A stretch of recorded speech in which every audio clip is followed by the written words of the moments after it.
स्वामी जी देखिए, जब बाहर की हवा जहरीली हो जाए तो इंडोर एयर को यानी घर के अंदर की हवा को शुद्ध रखना बहुत ज़रूरी हो जाता है। अब ये कैसे किया जाए?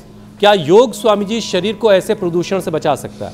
कोई डिटॉक्स का प्रोसेस है जिससे शरीर को डिटॉक्स किया जा सके, जैसे हम घर के अंदर की हवा को डिटॉक्स करने की बात कर रहे हैं? स्वामी जी, जब पोल्यूशन और सर्दी दोनों एक साथ हो तो डेली रूटीन में कौन से 5 प्रैक्टिकल चेंजेस किए जा सकते हैं?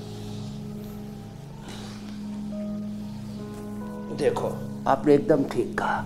तो कुछ इंडोर प्लांट्स लगाए, जैसे मीनाक्षी जी ने बताया, और उसमें बहुत से ऑर्चिड्स हैं, बहुत से पौधे हैं जो इंडोर लगाए जा सकते हैं। और इसमें तुलसी को भी इंडोर लगाया जा सकता है। सर्दी में तो वैसे भी तुलसी अंदर ही सुरक्षित रहती है, बाहर तो ऐसे भी सूख जाती है।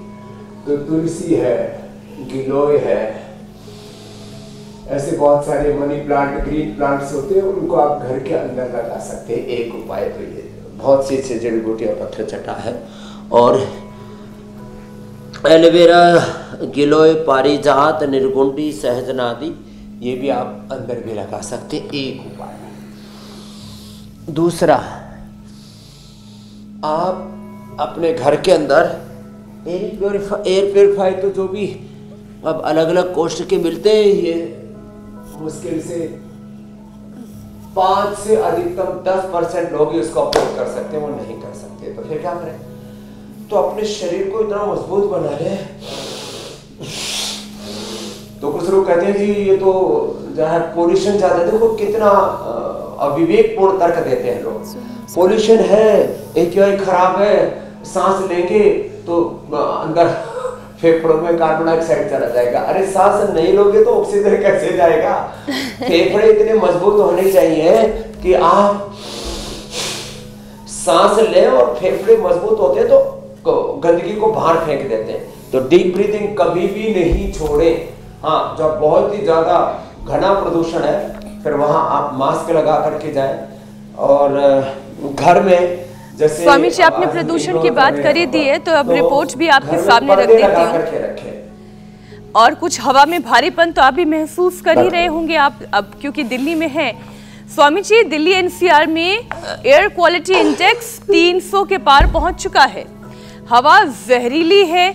अब दिखाई तो नहीं देती है, धुंध के तौर पे दिखाई थोड़ा बहुत ये समझ में आता है कि पोल्यूशन है, लेकिन 300 तक AQI पहुंच गया है, ये समझ में नहीं आता, क्योंकि ये जहर जो है वो सीधा सीधा हमारे फेफड़ों में जाता है और फिर उसके बाद रीढ़ और जोड़ों पर भी असर डाल रहा है। तो स्वामी जी, योगाभ्यास के साथ साथ ये भी समझाएं कि पोल्यूशन हड्डियों को और स्पाइन को कैसे कमजोर कर देता है।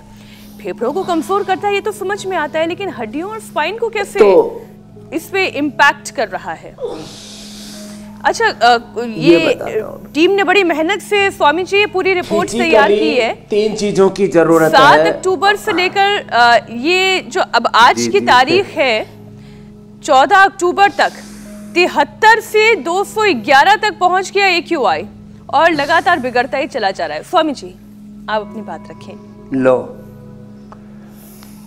ओह, ये तो हालात तो बिगड़ रहे हैं। अब इन बिगड़े हालात में इन संघर्षों और चुनौतियों का मुकाबला करते हुए इन पर कैसे विजय पानी है? तो मैंने कहा लंबे सांस लें, लेकिन बाहर बहुत ज़्यादा प्रदूषण है, थोड़ा मास्क लगा करके जाएं, और अपने घर में भी पर्दे लगाएं और खिड़की खोल लें। तो जो पोल्यूशन होगा, जो पोल्यूशन के जो कण होंगे वो तो पर्दे में रुक जाएंगे, फिर पर्दे को झाड़ लिया करें मास्क आदि लगा करके। फिर आप देखो, लंबे श्वास लें, छोड़े तो फेफड़े मजबूत होंगे तो पोल्यूशन को बाहर निकाल देंगे। दूसरी बात, ये ऑक्सीजन अंदर पूरा नहीं मिलता है। 37 ट्रिलियन सेल्स से, वो लीवर के हैं, किडनी के हैं, हार्ट के हैं, ब्रेन के हैं, हड्डियों के हैं, मांसपेशियों के हैं। तो सबको अच्छी ऑक्सीजन नहीं मिलने से हड्डियों की ऑस्टियोब्लास्ट ओस्टोक्लास्ट सेल्स में, जो बोन फॉर्मेशन, बोन रिजॉर्प्शन के लिए जिम्मेदार है, हड्डियों के मेटाबॉलिज्म के लिए एक साइकिल है। पुरानी सेल खत्म होते रहते हैं, नए बनते रहते हैं। ये पूरी प्रक्रिया गड़बड़ा जाती है, लड़खड़ा जाती है। इसलिए मैं सबसे आह्वान करूँगा, आप लंबे श्वास जरूर लें, डीप ब्रीदिंग जरूर करें। अब तो वर्ल्ड के टॉप साइंटिस्ट भी इन बातों को कह रहे हैं, क्योंकि यदि आपके सांस लंबे नहीं होंगे, ऑक्सीजन पूरी नहीं मिलेगी तो हड्डियां भी कमज़ोर पड़ेंगी, पूरा सर्कुलेटरी सिस्टम कमज़ोर पड़ेगा, ब्लड प्रेशर भी आएगा और SLMS ऑटोइम्यून डिजीज़ की प्रॉब्लम आएगी, हार्ट की भी प्रॉब्लम आएगी, BP की भी प्रॉब्लम आएगी, शुगर की भी प्रॉब्लम आएगी, हार्ट की सब प्रॉब्लम।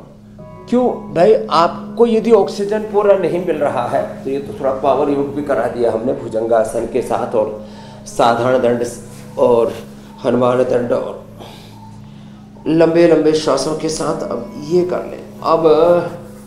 अब इसके लिए करें क्या?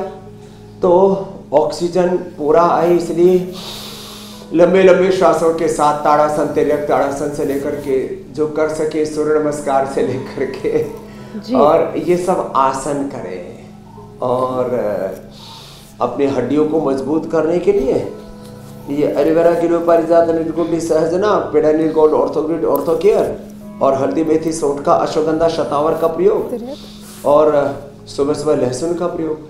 हार्ट के लिए गोमुखासन, अर्जुन की छाल, दालचीनी, कार्डियोग्रिड, हृदयामृत का।